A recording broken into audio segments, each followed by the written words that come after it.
I'm David Lefkowitz, and I'm really excited to be able to show my new body of work here at Groveland.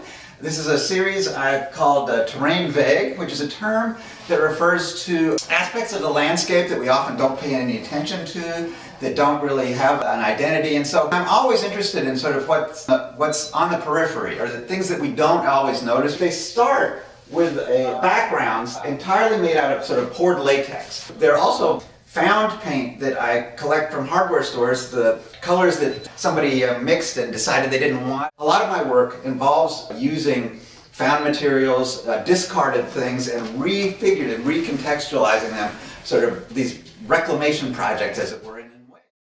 So I want to talk about a few individual paintings, and this one is really probably the first of this series. I've done a bunch of paintings with this kind of ground before, but this was the first one where I was really being intentional about creating, situating us from a typical landscape view where there's a clear horizon plane. There's actually a few, and that there's the horizontality of the way the paint is poured becomes a central feature of these. Earlier ones of these oftentimes were sort of from an aerial view or from a bird's eye view, sort of that view out a plane window or on a Google Earth view, but I'm sort of situating us back onto the ground level for all of these. And for this one in particular, was one of the earliest ones of these, and it incorporates figures. Oftentimes these are more the artifacts of human presence, but these actually have human figures. And it was really inspired by the sort of that trope of the groundbreaking image, you know, when that you often see in newspapers or things, when there's a new construction, the white collar workers will get out and put on their hard hats